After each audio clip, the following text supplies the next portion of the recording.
ฉันเลือกได้ไปเลยไหนๆก็เลือกผมละโปเกมอนยิมนะครับสวัสดีปิกาจูเอ้ยแกต้องเจอปิกาจูของฉันฮะมาเลยทันเดอร์โบอ้าวอ้าวแกขาขากูไปไหนอะไรอ่ะบีฟเค้กทำไมพี่รอดอ๋อแหลกสลายไปต่อครับมันชื่ออะไรนะจีคัมมิ่งกำลังมาอู้เกือบไปแล้วดีนะรู้ก่อนมันจะต้องถอยหลังเนี่ยอันนี้อะไรอะช่วยฉันด้วยครับช่วยเธอเหรอไม่มีทางลงไปซะดีมากอ๋อให้ทุกแก่ทันทุกนั้นถึงตัวนะครับเอาใหม่ดีฉันเลือกนายไปเลยอย่ามันโจ้ฉันเลือกนายจะสวยหน่อยนะคิดจะสู้กับปิกาจูเฮ้ยอื้อหือครับไปเปลี่ยนโปเกมอนใหม่ใช่นะครับผมบีฟเค้กอืมทำไมมันเหี้ยมโหดจังเลยฮะเหี้ยมโหดไปไหนเนี่ยอืมนี่ถอยก่อนตกตะลึงฮะตกใจฮะโอเคโดนแน่โดนแน่อืโอ้โหแหลกกระจายแหลกกระจายไปต่อที่มันเศษน่ากลัวมากเลยนะลงมาได้นะครับทำไมคอเราอยู่อย่างนั้นน่ะเฮ้ยพี่หมีอะไรเมื่อกี้อะไรวนๆเมื่อกี้อ่าไฟนอลโชว์ดาวไฟนอลแล้วว่าแล้วโอ้ตายอืมไฟไม่รอเลยนะฉันเลือกได้อีกรอบเราจะต้องผ่านให้ได้ครับเป็นกระโจนี่รอบสามแล้วอย่าขาดฉันหน่อยไหมวันพันช์ทำไมโปเกมอนพวกนี้มันเฮี้ยนอย่างไงมันแบบต้องจัดการเจ้าของอย่านะโอ้สุดท้ายเราก็ไม่มีตีนเหมือนเดิมลงไปช่วยผมด้วยเออมันไอ้นี่มันไปทั้งโปเกมอนเลยนี่หว่าหรือไปตรงพี่หมีเนี่ยพี่หมีใช่ไหมพี่หมีเนี่ยมันอะไรเนี่ยวิรถวอนพี่หมีค่อยๆลงเลย อืมลงอย่างนิ่มนวลด้านหลังนั้นมันอะไรไปได้เหรอเนี่ยเอ้ามันเหมือนมีอะไรด้วยครับมีชิลอ๋อมีชิลด้วยอื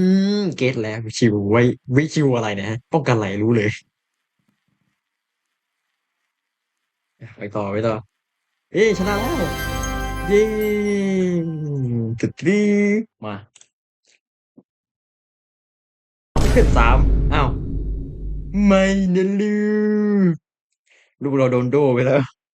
อ้าวไหนดูเดี๋ยวไม่นะลูกเราไปไหนละ อ้าวแล้วลูกเราก็คือหายไปเลยใช่ไหมเราต้องออกตามล่าลูกออกตามหาลูกโอ้โหเลเวลหนึ่งสู้กับนักดาบใช่ไหมซามูไรใช่ไหมอู้ตายซะแล้วสิเดี๋ยวแป๊บนึงไม่นะลือลูกเราโดนโดไปแล้วโอ้พระเจ้าช่วยเราจะต้องช่วยลูกเราให้ได้ฉันจำได้ว่ามีแกไอ้ซามูไรตายซะอื้อหือเฮ้ยโอ้โหตูดผมตูดมันอาจทำร้ายตูดของฉันอืมอ่าเต็มท้ายทอยเลยพี่ เราจะต้องมาเห็นลูกเราถูกโด้ไปกี่ครั้งเนี่ยลูกพ่อมาแล้วพ่อมาแล้วรอพ่อก่อนนะลูกนักเว้นนี่โอ้ยอ่าเต็มกระบาลทำไมมันเก่งจังไม่อ่าไปเอ้าแล้วแขนเราเป็นไรเนี่ยนี่โอ้โหฮึบนี่อยู่ไงล่ะเป็นไงล่ะหลบได้ฮึบเรียบร้อยฉันรู้ว่าแกโอ้อ๋อโอ้โหเอ๊ะฮึบนี่เป็นไงล่ะเมื่อกี้เอาหน้าไปถูตูดคนอื่น ขอให้พ่อไม่มีแขนพ่อจะไปช่วยลูกให้ได้นะลูกนะเลเวลสองนี่แค่เลเวลหนึ่งก็เสียแขนเอ้าหรือเราไปทางนี้ก็ได้โอ้โหลุงลุงลุงอย่านะลุงไม่มีสิทธิ์เฮ้ยเกิดไปแล้วเฮ้ยอย่าโอเคมาช่วยลูกเลเวลสามเราผ่านมันตั้งแต่เมื่อไหร่เดียวผมไม่มีแขนแล้วพี่ผมไม่มีแขน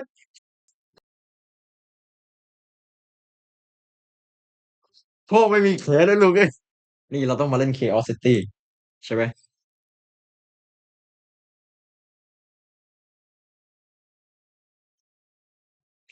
เราเป็นลุงซานต้าดีกว่า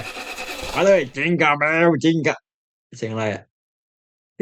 นกกระจอกทีช่วยด้วยค่ะช่วยด้วยค่ะควบไปเลยเฮ้ยเฮ้ยพาขึ้นไปสิโอ้โหโอ้แมรี่แมรี่คริสต์มาส no no แจกของขวัญให้กับบรรดาขึ้นไปเฮ้ยอ่าโอ้โหโอ้โหแมรี่คริสต์มาสอย่าคิดมากเลยลุงขวบมาเร็วเร็วเร็วเราต้องหลีกหนีเราไปจองเท่นี้ตัวนี้ให้ได้ก็ขวบไปขวบไปเต็มหน้าซานต้าเลยเอ้าช่วยจอนต่อเออช่วยลุงซอนต้าด้วยซอนต้าจะไปแจกของขวัญสาขโมยของขวัญมาจากห้างอะเนี่ยโอ้สงสารด้านล่างอย่าเปลี่ยนคนเลย ไม่จ่าอย่าอย่าฉันต้องหนีออกจากที่ตรงนั้นให้ได้สปีดเทอร์โบโทษทีนะทุกคนก็ต้องเอาชีวิตรอดกันทั้งนั้นอันนั้นอะไรอะบริษัทล้มละลายจะผูกคอแล้วเหรอพ่อหนุ่มอย่าเพิ่งลุงจะต้องมีชีวิตรอดต่อไปนะพ่อหนุ่มนะโอ๊ยโอ๊ยไปไม่ได้กระจกมันแทงหัวตายแน่เลยโอ๊ยโอ๊ยโอ๊ยล้อมันลื่นอ๋อดีมากพ่อหนุ่มอ๋อสมแล้วที่ไม่มีขานั่งรถเข็นไม่เป็นไรป้าเต็มเต็มที่เลยใช่ไหมเนี่ยหลบไปปล่อยฉันไม่มีขาฉันก็ยังไปต่อได้ไอ้พ่อหนุ่มที่ทำงานนี่บริษัทนี้ล้มละลายแล้วกลับบ้านได้โอ้ไม่จริงพวกแกตกงานแล้วตกงานเหมือนกับฉันเดี๋ยวเดี๋ยวเดี๋ยวฮึบแน่ตูดแกเป็นของฉันไอ้โรคจิตโรคจิตโว้ยเรียบร้อยฉันช่วยชีวิตแม่สาวน้อยคนนี้ไว้ได้แล้วแล้วเป็นทำไมเป็นหน้าขมำอยู่ตรงนั้นแล้วนะ ลาก่อนนะแม่สาวน้อยอะไรเนี่ยช่วยผมด้วยโอ้มีเอเลี่ยนฮะเอเลี่ยนพาไปเลยเอาอุกกาบาตตกไม่นะลูกนี่ก็ไม่นะลูกแต่แมปที่แล้วเลยลูกแกมันช่างโชคร้ายจริงๆนะโอ้อุกกาบาตตกนี่มันล่มสลายของโลกโอ้ผมจะต้องเสียขาไปอีกกี่ข้างเนี่ยผมไม่เข้าใจขาผมมันหายไปหลายข้างเลยโอ้โหกอริลลามีกอริลลาไม่พอนี่ยังมีซอมบี้อีกอะลงไปโอ้ช่วยด้วยช่วยด้วย โอ้โฮ Godzilla สวัสดี Godzilla อือโอ้โฮฉันอยู่มาตั้งนานอะไรที่ไม่เคยเห็นก็ได้เห็นในวันนี้นะโอ้โฮบินไปเฮ้ยเฮ้ยอื้อฮือพลังแห่งโจโรโน่ชัดๆเมื่อกี้เฮ้ย Batman Batman นายอยู่ที่ไหนนายอยู่ไหน Batman บอกว่าฉันไปหาซูเปอร์แมนเพราะซูเปอร์แมนบอกว่าฉันก็เป็นมนุษย์เหมือนกันทุกคนฉันรักฉันกลัวเป็นเปลี่ยน map ดีกว่าโอ๊ยโอ้โฮเมื่อกี้อะไร เมื่อกี้อะไรเฮ้ยหยุดเดี๋ยวนี้นะหยุดเดี๋ยวนี้รถของฉันนั่นมัน Lambo ของฉันเอา Lambo ฉันคืนมา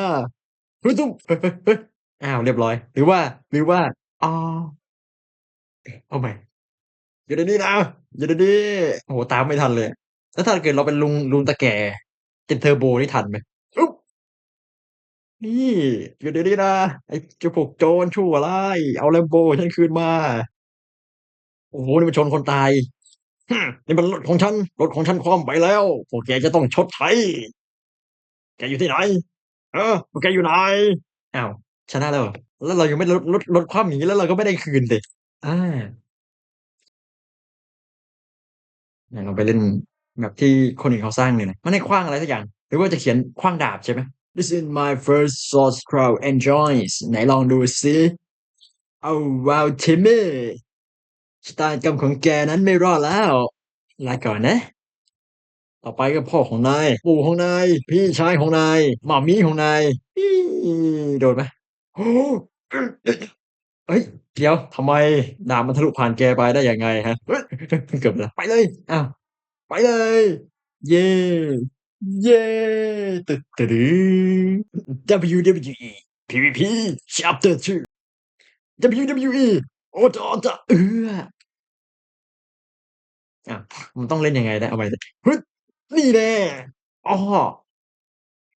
นี่ Blood Money ซึบซึบ WWE เออฮึบ โอ้คุณจออุตส่าห์ลงอย่างเท่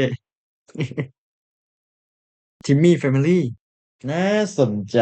ยินดีต้อนรับสู่ทิมมี่แฟมิลี่ทิมมี่ซิสเตอร์ทำไมทิมมี่ซิสเตอร์ถึงถือมีดอิโต้อย่างนั้นโอเคเราจะไปหาทิมมี่เฮ้ยหนูรู้จักทิมมี่ไหมทิมมี่คือพี่ชายของหนูค่ะแล้วหนูถือมีดอิโต้ทำไมอ่ะเอามาสับหน้าน้าไงล่ะครับว่าเอาสับหน้าผมเหรอพี่สับหน้าผมเป็นไปไม่ได้ฮึบโอ้โหอ้าวนี่ทิมมี่นี่อ๋อเรามาเจอทิมมี่แล้วนี่ละก่อนเจ้าหนูทิมมี่ถือของมีคมแต่มันอันตรายนะโอ้โหอุ้ย อ๋อผมขอพักไว้แป๊บหนึ่งนะผมรู้สึกว่ามันเจ็บปวดแทนจริงๆโอ้โฮโอ้ทิมมี่ทิมมี่เอาออกเอาออกให้หน่อยไม่ใช่ติดไม่ใช่ติดทิมมี่มาทิมมี่โอ้โฮโอ้ทั้งหลังทั้งแขนของผมมันช่างเจ็บแสบเหลือเกินโอ้เอาใหม่ๆๆทิมมี่ซิสเตอร์น้องสาวของทิมมี่ให้ฉันได้ไปเจอทิมมี่ดีๆเถอะเลิกเล่นมีดอิโต้แล้วเอาตูดโคตรลายเขาเมื่อกี้เอาตูดเอ๊ะ โอ้โอ้โอ้อ้อทำไมเป็น map ที่แบบทรมานทรกรรมผมอย่างงี้เอาใหม่มารอบนี้รอบสุดท้ายแล้วถ้ามันฟันแขนของผมอีกนะผมเลิกผมเลิกแล้วนี่เป็นไงล่ะเอาหัวโขกเฮ้ยทิมมี่แกมันช่างเป็นคนที่เหี้ยมโหดจริงๆนะเล็งได้อย่างแม่นยำอ้ออย่างน้อยก็ไม่ใช่แขนเออแอะอึอ๋อมันก็แทงไปถึงแขนของผมผมพอโอ้ แทงข้างหลังทะลุถึงแขนของผมเนี่ย